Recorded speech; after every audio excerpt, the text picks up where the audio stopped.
Money Madness by David A. Adler, illustrated by Edward Miller.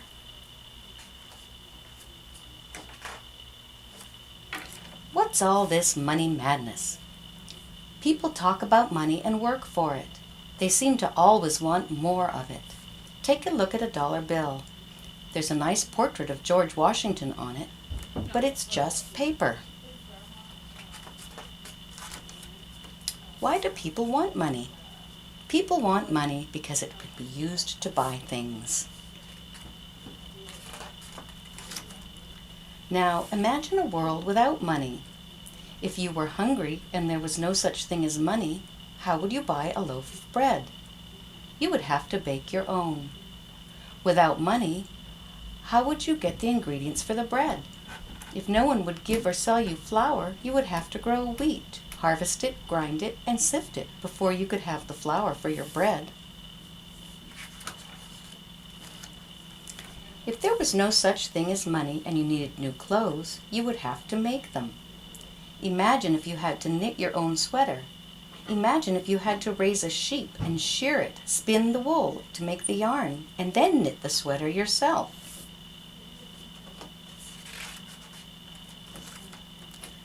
There was a time before money. Long ago, people couldn't buy things. When they were hungry, they gathered berries and killed animals. When they were cold, they gathered wood for their fires. Before there was money, people gathered and hunted for what they needed. They were self-sufficient. Some people liked to hunt. They were good at it. Others were good at making clubs or clothing. Soon, people traded one thing for another. A hunter traded with a food gatherer. A club maker traded with a clothing maker. A system of trading one thing for another is called bartering. Maybe you barter. Have you ever traded one toy for another? At lunch, have you ever traded an apple for an orange? That's bartering. However, there are times when bartering doesn't work. A hunter could trade an animal for berries, but how many berries? And what if the hunter didn't want berries? How would a baker trade for a house? How many loaves of bread would he have to trade? And why would anybody want so much bread? Long before a person could eat all that bread, most of it would be stale.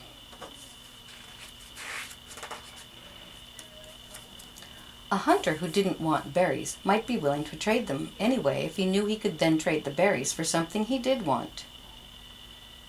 A homeowner might be willing to trade her house for bread because she knew, a homeowner might be willing to trade her house for bread if she knew she could then trade the bread for something she did want. In those trades, the berries and bread would be a kind of money. At one time, cows, sheep, camels, rocks, feathers, salt, dried fish, fish hooks, animal skins, and strings of beads made from clamshells were all used as money. People valued cows, sheep, and camels, and they could always trade one of those animals for something they wanted.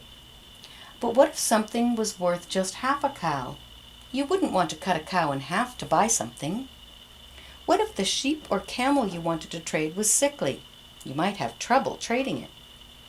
When animals were used as money, your money needed to be fed. Your money could die. It could run away.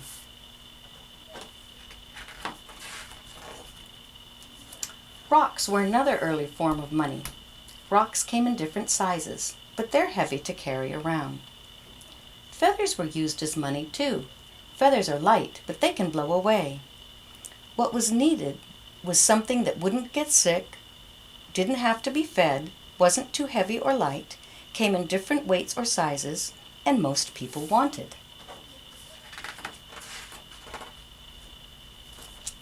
Hundreds of years ago, people found that metals made good money. People valued bronze and copper, which could be cut into small pieces just right for carrying around.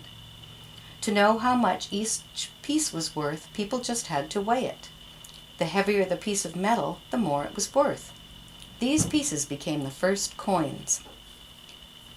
Then coins were made from silver and gold.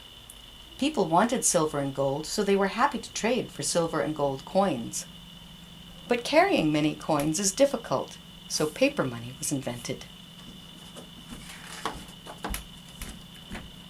The first paper money was like a printed promise, a promise that money could be taken to a bank and traded for silver and gold coins. In the United States, people no longer used silver and gold coins as money, but paper money still has value because you can use it to buy things.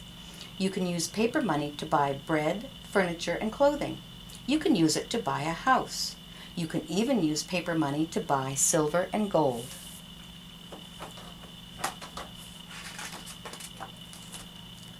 Each country has its own money.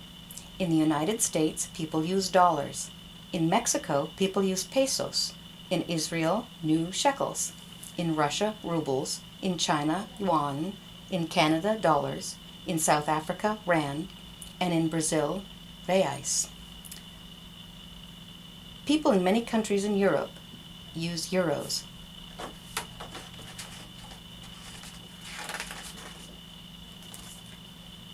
The value of money in each country keeps changing.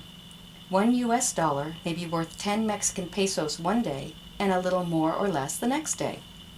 Your dollar may be worth 7 Chinese yuan one day and slightly more or less the next day.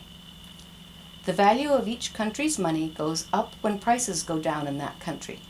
When that happens, the dollar buys more. The value of each country's money goes down when prices go up in that country. When prices go up, the same dollar buys less.